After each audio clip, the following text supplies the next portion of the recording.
আমার একটা বেশ বড়সড় আফসোস থেকে গেল যে সুন্দরী ব্রাইড পেয়েও আমি নিজের মনের মতো করে একদমই সাজাতে পারলাম না। একটা ব্রাইডাল মেকআপ করতে গেলে ব্রাইডের থেকেও অনেক বেশি প্ল্যান বলো বা এক্সাইটমেন্ট বলো আমার মধ্যে আমি বেশি রাখি, কারণ প্রত্যেকটা ব্রাইড আমার কাছে নতুন, তাদের ফেস কাটিং আলাদা, তাদের সমস্ত কিছু আলাদা।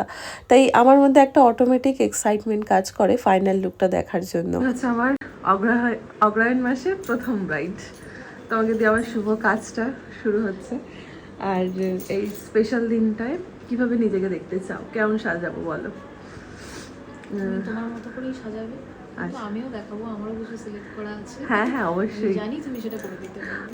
ওকে, মোটামুটি সব কিছুই হবে, যেরকম কলকা টলকা আমরা ডিজাইন করি। বাঙালি বাঙালি ব্রাইড, ঠিক আছে, চলো, এক্সাইটেড। ওকে, এরকম লাগবে নিজেকে দেখতে, একদম সুন্দর লাগবে আমার হাতে পড়েছে যখন। আমি যে আগে থেকে সবটা জানি তাও নয়। এই যে যেমন আজকের আমার ব্রাইড দেবলীনা সম্ভবত ওর নাম, কারণ আজ থেকে প্রায় অনেক মাস আগে ওর এই ব্রাইডাল মেকআপটা হয়েছে। আমাদের মধ্যে কিন্তু সাজ পোশাক নিয়ে কোনো রকমের কোনো কথা হয়নি। ও জানতে চাইনি কেমন কি করবে, বা আমি ওর থেকে জানতে চাইনি। তো একদম প্রথম দেখাতেই আমাদের সমস্তটা ডিসাইড হয়েছে।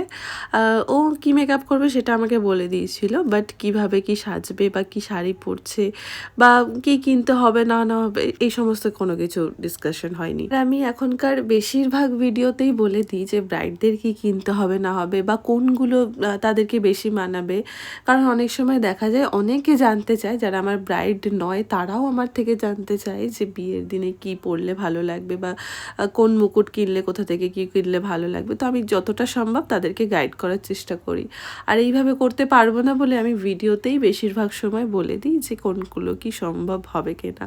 হয়তো দেবলীনা আমার ভিডিও সেভাবে ফলো করেনি বা জানতো না, যার কারণে দেবলীনা অনেক কিছু মিস করে গেছে।